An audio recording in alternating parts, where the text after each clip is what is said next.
Ok, el tema que quería compartir con ustedes el día de hoy es hablar un poco sobre producción agrícola y las necesidades que tienen en este momento alrededor del mundo.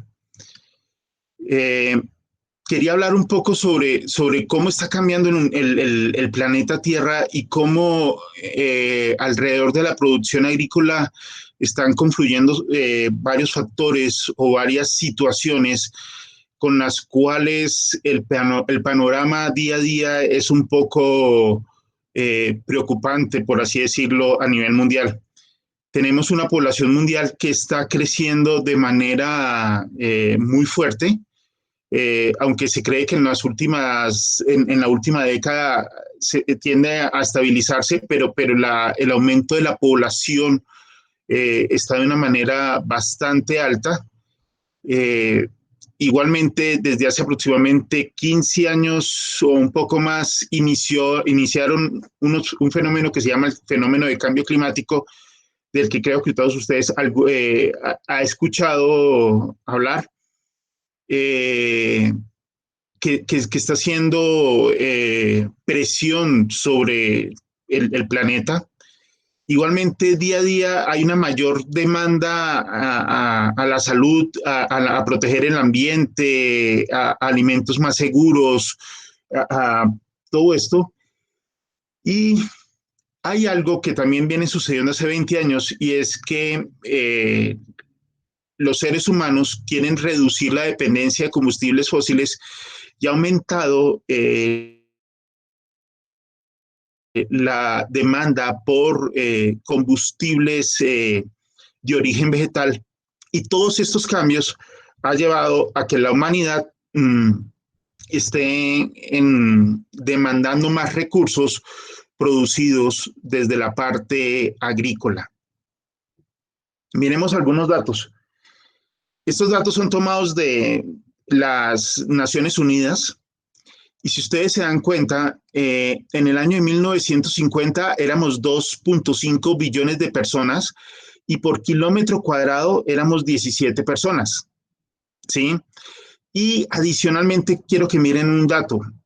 A nivel urbano, la población, el 30% vivía a nivel urbano y el 70% vivía en la ciudad, en el campo, en la parte rural.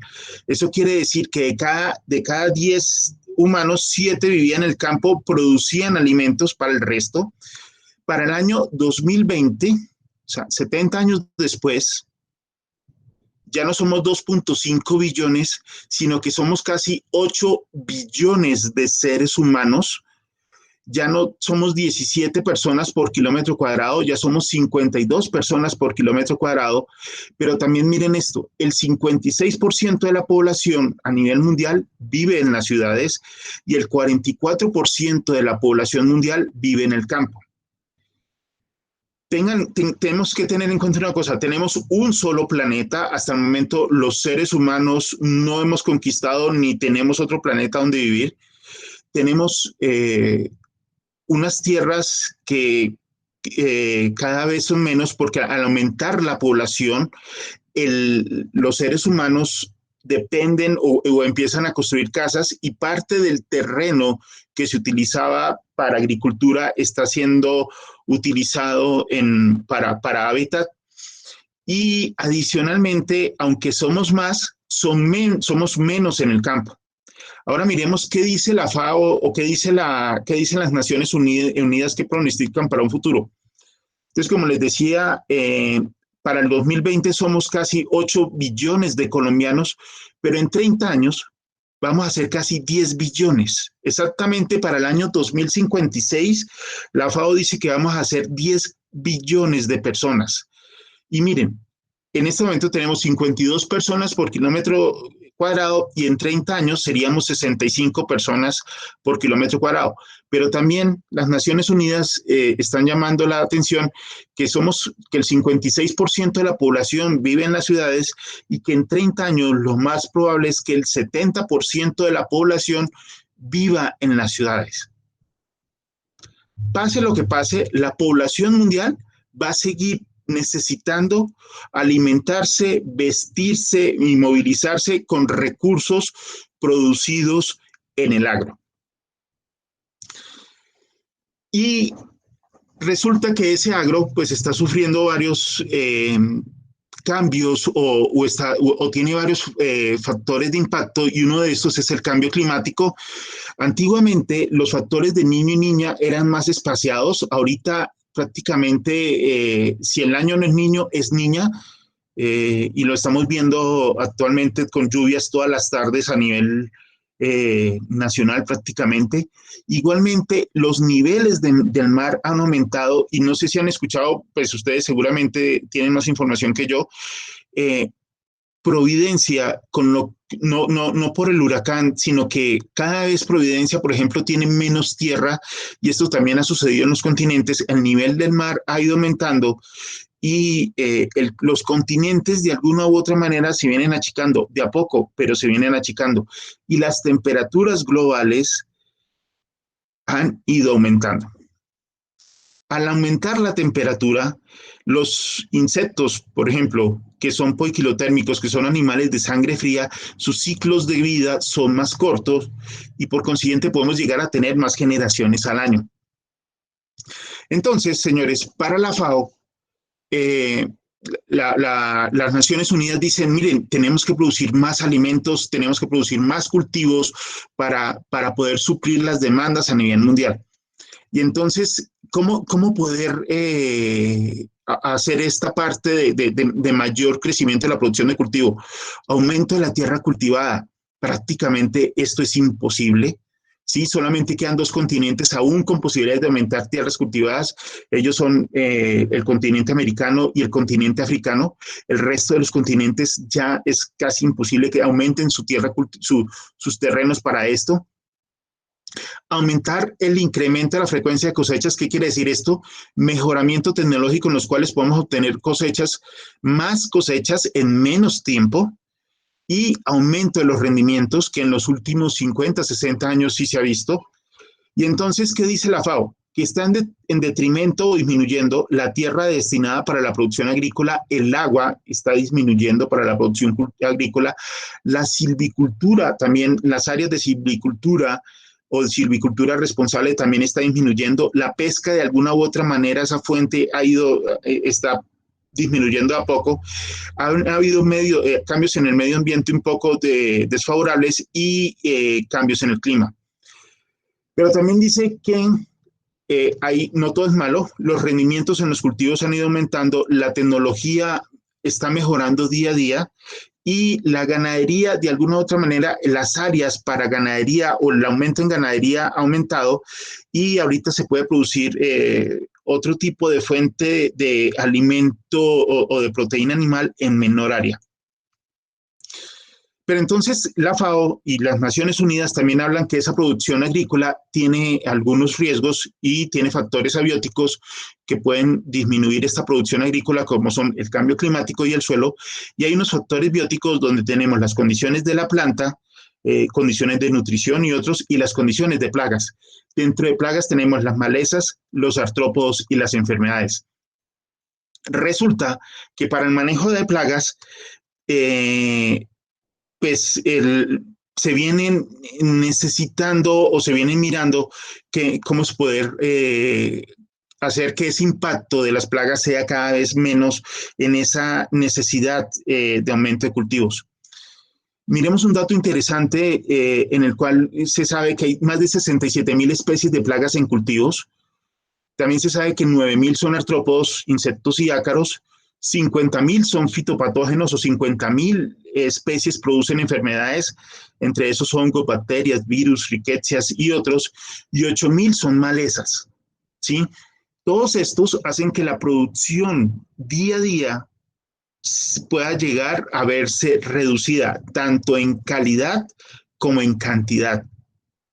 Y si a esto le sumamos que son muy pocos los recursos o las herramientas que tenemos para el manejo de estos problemas, el panorama es un poco de importancia, o tenemos que ponerle más cuidado. Hay buenas noticias. De toda esa cantidad de artrópodos, solamente el 5% son considerados de importancia o son considerados plaga. las plagas en su conjunto causan alrededor del 35% de las pérdidas de la producción a nivel mundial y los responsables de ese 35% de disminución están divididos: artrópodos plaga 13%, enfermedades 12% y malezas un 10%. Entonces, ¿qué hacen los agricultores o qué han hecho los agricultores alrededor de estos 10.000 años de agricultura que tenemos? Desde un principio, o sea, el control químico no nace en los años 30 del siglo pasado, como se cree. El control químico nace alrededor de 5.000 a 6.000 años antes de Cristo. O sea que el control químico tiene alrededor de 9.000 años, pero también en esa misma época nace el control biológico y otros tipos de control que hacen que la humanidad vengan intentando disminuir las pérdidas en sus cultivos y haya mayor producción por área. Entonces es así como en los años 70, la Organización Mundial para la Alimentación y la Pesca y la Agricultura de las Naciones Unidas reúne a nivel mundial diferentes expertos y gente muy conocedora, y durante 5 años se dedican a hablar sobre manejo o sobre control de plagas y desarrollan el concepto de MIP, que, como insisto, tiene 45 años de historia, y el MIP es una filosofía en la cual más de 180 países en el mundo estamos comprometidos a intentar aplicarlo, a intentar ejercerlo, en el que no es más que la utilización de todos los métodos, de todas las herramientas, de todas las técnicas que hayan posibles, que sean ambientalmente compatibles y económicamente viables y que mantengan esa plaga, no que extingan las plagas, sino que las mantengan por debajo de un umbral de daño económico. Entonces, dentro de ese MIP, al utilizar o al decir que utiliza todas las herramientas, utiliza el control cultural, el manejo del clima, el control biológico, los labores culturales, utiliza la parte de manejo de nivel de daño económico y umbral de acción, manejo de información, el monitoreo, la resistencia varietal, dentro de esta están los OGMs, el control cultural y el control químico. ¿Sí? La FAO y los expertos en manejo integrado de plagas nunca hablan de no utilizar control químico. ¿Por qué? Porque hacer producción para casi 8 billones de seres humanos en un solo planeta que tenemos, en las pocas tierras que están disminuyendo día a día, es imposible solamente con estas herramientas. Entonces, la FAO y todos son conscientes que, queramos o no, hay que utilizar control químico, porque para una buena cantidad de plagas no hay otro tipo de control. Pero entonces miremos uno por uno estos controles, que esa es la otra situación. Muchos agricultores o muchas personas en las ciudades consideran que con una sola herramienta de manejo se pueden exterminar, manejar o controlar plagas. Y no hay nada más lejos de la realidad. La realidad o lo que está funcionando o lo que ha venido funcionando es la integración de muchas herramientas de manejo, y entre esas está el control cultural, que es nada más y nada menos que la utilización de muchas herramientas que apoyan el desarrollo del cultivo y que mantienen y que ayudan a que esas poblaciones plaga vean desfavorable el cultivo para su establecimiento. Otra de las tantas herramientas que hay está la resistencia varietal a artrópodos plaga. Dentro de esta herramienta están los organismos genéticamente modificados, y no es nada más ni nada menos que intentar utilizar día a día cultivos que de alguna u otra manera tengan resistencia o que tengan menor susceptibilidad a las plagas. Está el control biológico, que en las ciudades todo el mundo lo ve como lo más maravilloso que hay, y sí, es bastante interesante, pero lastimosamente menos del 20% de las plagas del mundo se pueden manejar con control biológico. No hay control biológico para todo, ¿sí? Entonces, este es un llamado también. Día a día el control biológico está cobrando mayor fuerza, pero se necesita más investigación, más inversión, Y lo que ha venido también mirando en los últimos 15 años es una compatibilidad o un desarrollo paralelo entre control biológico y control químico, porque los investigadores, los entomólogos, fitopatólogos, malergólogos y los expertos en producción agropecuaria a nivel mundial se han dado cuenta que el control biológico, si no va de la mano del control químico, no va a tener mucha viabilidad. También tenemos dentro de estas herramientas de manejo del control etológico como las feromonas o los aleloquímicos, que aunque son muy importantes, solamente o menos del 2% de las plagas a nivel mundial se le ha podido desarrollar o encontrar las feromonas con las cuales podamos llegar a manejarlas o podamos llegar a ser, o puedan llegar a ser utilizadas dentro del manejo de plagas. Y pues por último, están las herramientas de control químico como los plaguicidas, que para la FAO no es nada más y nada menos que todas las sustancias que ayuden a prevenir, destruir, controlar cualquier plaga, incluyendo vectores de enfermedades tanto de animales como de seres humanos, especies no deseadas, especies que me ataquen, plagas en campo, plagas almacenadas, plagas en transporte, en comercialización y todo. Y plaga también que me ayuda a proteger o evitar que lleguen esas plagas en el momento de las cosechas.